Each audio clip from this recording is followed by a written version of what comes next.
Like I said, I was in 5th grade when my grandfather passed away. When I was graduating from elementary school, something that was supposed to be a happy occasion was just miserable. Everyone was all smiles, including myself, but everyone was thinking the same thing I was. We were all thinking about my grandfather and wishing he was there. The fact that I was graduating and he wasn't there just, it killed me. We can smile and be cheery all we want, doesn't change the fact that we're miserable inside. Gotta fake it to make it, right?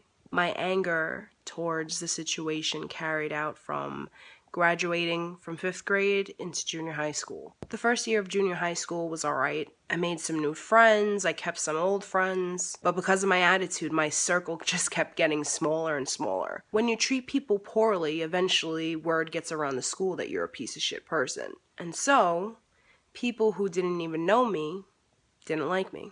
Around this time, AOL was popular, Instant Messenger, MeetSpot, and every single fucking person in my school would use it. It didn't take long for people to start harassing me through the internet. People would call me names, they would start terrible rumors. When I would walk into school, I would see people whispering when they saw me. People would openly call me names to my face. I remember that there was a rumor going around that I was talking bad about the friends that I did have. I remember walking over to my friends and sitting at the table at lunchtime, and a good majority of them just getting up and walking away. And I turned to two of the friends that were staying at the table and was like, well, what was that about? And they proceeded to tell me, oh, people are saying that you're talking bad about us. And of course I told them that it wasn't true, but they didn't believe me. And that's when my anger came out. I was like, you know what? You don't want to believe it? Fuck you then. I don't need you. I got up and walked away, and that was it.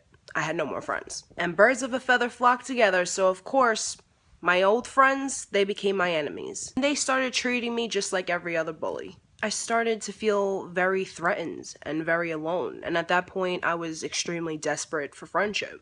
I remember that there was one girl that I befriended because of the fact that she seems like a loner as well. And we got along fantastic. Despite what people would say about me, despite who didn't like me, I didn't care because I had her. She was my best friend. Me and her were like this, but we also befriended some other girl who seemed like she was an outsider. We were like our own little group of outsiders. And then in the middle of 7th grade, she moved. Her and her family up and moved to Jersey. And when I got to school, I realized even the other girl that we had befriended all of a sudden was hanging out with the people that hated me. And just like that, I was completely alone. I didn't have anyone to turn to. The only thing I could do is face the fact that everyone in the school hated me.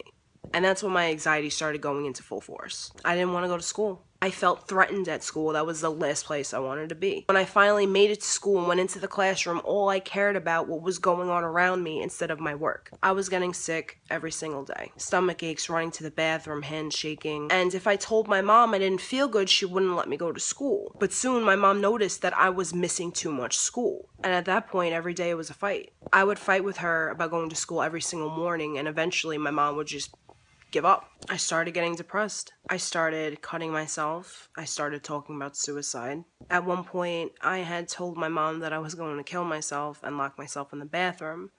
And she was banging and banging and banging on the bathroom door, and I just wouldn't answer. She called 911. About 9 fucking police officers showed up to my house with an ambulance. They patted me down for any weapons, then they took me in the ambulance. They took me to a hospital, they made me get undressed, they put me in a gown, stupid fucking hospital socks, and I feel like I was there all fucking day. My mom was there, my dad ended up coming, and he looked so fucking pissed off. He had to leave work early, and he was oh so inconvenienced that his daughter might have killed herself. I remember when the doctor came in, he kept trying to take blood from the arm that he knew I was cutting, and I was like, no, you can use the other arm. And I remember him telling me that he wanted me to stay in their ward. And that scared the shit out of me, and I really didn't want to go to no ward. And I honestly feel like my mom didn't want me to go to a ward like that anyway, so I lied and I said that I wasn't going to cut myself anymore and I don't need to go to a ward, and they said okay, and they let me go. Didn't stop cutting, didn't stop talking about suicide. It came to the point where I would just lock myself in my room and I wouldn't leave my bedroom unless it was to use the bathroom or to possibly get something to eat. I gained a ton of weight and stopped taking care of myself. I would just lay in my bed all day, and my mom, she didn't know what to do. She tried threatening to take certain things away from me. She threatened to take away my phone, to take away my computer, my TV, and I was just so depressed that whenever she would threaten to take something away, I would be like, take it. I cried every single day, had panic attacks every single day. I felt tired all the time, and at some point I started stapling sheets to my windows like curtains so that way I wouldn't have to see the sun. I consistently wrote in my diary how much I missed my grandfather and how I could just wish I could be with him. I made it clear in my diaries that the only reason why I hadn't killed myself is because I'm terrified of leaving my little brother, who at the time was like 6 or 7. My first panic attack happened when ACS got involved. I missed way too much school, and they told me that if I didn't start going to school, then I would have to be taken away. And because my mom was so scared about this happening, it came to the point where she would try to pull me out of the bed and drag me out of the house to get me to school. Not that my mom is weak, but I just so happen to be stronger than my mom. She still wasn't able to get me to class. I remember sitting there and thinking, I don't know what to do. If I don't go to school, I'll be taken away from my family. If I do go to school, I'll be bullied. And then out of nowhere, I just couldn't breathe. It felt as if someone had just dropped a fucking truck on my chest. I felt like everything was just being caved in, and my heart was hurting and my lungs were hurting. Everything was hurting, and I couldn't breathe. And I remember just like leaning against the wall and sliding down the wall because I didn't even have energy. I just was so terrified. I thought that I was having a fucking heart attack. And it took me about a half hour to finally calm myself down.